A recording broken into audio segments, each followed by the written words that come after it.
Greetings, YouTubians, and welcome back to Wayne Sharp World, where today I am finally able to make up for lost time because I have been able to get my hands on the knife that everyone has told me I have to review. Everyone and their mother, to be precise, because everyone says, you're not a knife reviewer until you review this knife, because it's been one of the best American-made knives to come out in God knows how long.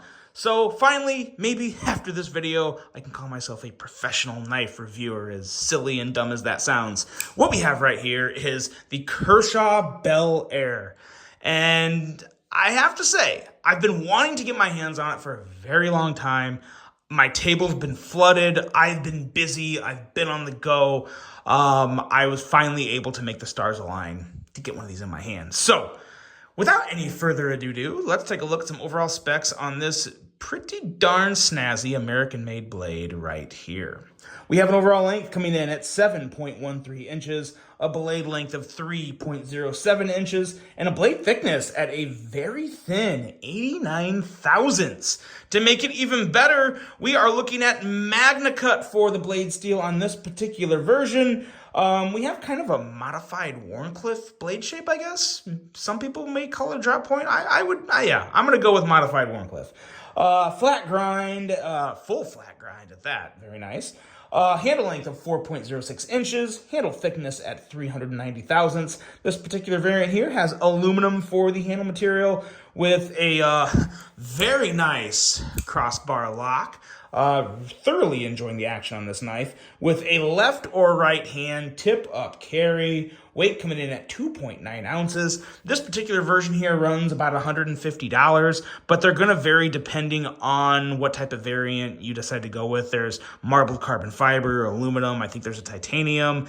There's 4 or 5, if not maybe more options of this knife out there. Kershaw's done a really good job in mixing up the flavors and giving everyone some really good choices to make if you want to pick up a Bel Air. Now we're going to do the size comparisons, and there's no doubt which knife this knife is going to be compared with. It is this guy right here, the Benchmade Bug Out, as well as this guy right here. And before this video, what was my personal favorite, the Hogue Deca. And this is it. This is the only size comparison you need for this knife, because this is direct competition right here.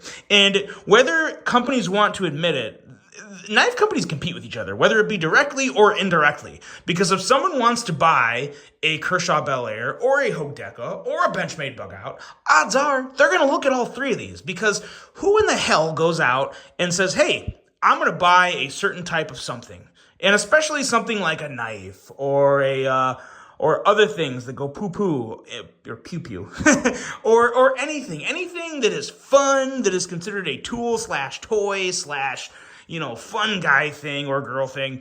You want options, and that's what you're going to have. You're going to compare these three knives. You're just going to do it if you're looking for a good American-made blade. Maybe you throw the Spyderco here. We'll throw this on here too. The Spyderco Para 3. All three of these knives. Now, granted, the Para 3 is a little more radical in design and out there in terms of shape and whatnot. But these three knives, you're going to compare because you want options and you want to get the best. And when it comes to the best, this is probably in the top 2 for me. I would say it is in the top 2. Clearly, the Bug Out's going to be last. The Para 3 is going to come in at 3rd for me, only because I love the Para 3. I have one for a reason. But, I prefer the Para 2 or the PM2 over the Para 3. So, for that simple reason alone, this would come in at 3rd. And then my top 2 are right here. It is this Bel Air, and it is this Hogue Deca. These two are really damn good. And the big difference, obviously I have aftermarket scales, but they're very similar in price. Both from the USA, both can be purchased with Magna Cut. This has 20 CV, but you can get them in Magna Cut. Both of them are excellent knives. The one advantage I do think goes to the Deca for 2 reasons. And we'll look at both of these here, and I'll explain why. One, the blade stock is thinner on the Bel Air, and it is also, and not by much, but it is thinner. I believe the Deca is 110 thousandths, and this is, I believe, 89 thousandths. But Magna Cut is nice on a thinner blade stock, so you're still going to have that strength and rigidity. Really nice to have that. And then also the clips. Yes, deep carry clip, which is nice. You're not going to see much of the knife, but I really, really like the pocket clip on the Bel Air. It's just a regular deep carry clip, but it is ultra deep, so you're not seeing the knife. You put this in your pocket, and that's all you're going to see. It's just the top of the clip right there, because it is ultra deep carry, and I absolutely love that about this knife. So that gives it the slight edge, the very slightest edge over the Deca for me, probably if I had to pick one of these two. But they're both really good. Can't really go wrong with either one, but I do think you probably get a little more bang for your buck with the Bel Air, because again, this is $150, but I believe you can get the most affordable version, I think, is $130, if I remember right. But yeah, there'll be links below to check out all the versions, of course. But outside of the comparison with those popular knives, this is just a really darn good EDC. A very simple knife, but it does just about everything right. It has solid ergos. There's no real finger choil, so you're kind of left, with a little more of a space between your finger and the blade. But that is the case with all the other knives I showed you, with the exception of the Para 3. That has a little bit of ergos. But you have that same gap there when I compare it to the Deca. So you're not really, there's no difference there. Both of them feel equally good in the hand. This is a much thinner handle. We're looking at 390 thousandths, like I said. So this thing's going to disappear in the pocket, like flat out going to disappear in the pocket. So that is a really nice thing. That full flat grind, I am loving. Very nice, very thin, very slicey. MagnaCut is going to hold a great edge and be a very tough steel for you. So a lot of good things going on here. I feel like Kershaw really thought this one out, because this is the newest of all the knives you saw. The Bel Air came after the Bug Out, after the Para 3, after the Deca. So it was last to the party, and they made it count, because they made I think, the proper adjustments to stand out a little from the crowd, and still produce a really good looking knife. I like this blade shape a lot. Has a nice tip for piercing, but also doesn't look like a spear point. It looks good. It looks really good. Overall, it's a very solid package, and I get why people like it so much. Really nice action on the crossbar lock. I will say the action on this feels very much like a Deca or a Bug Out. Very, very similar.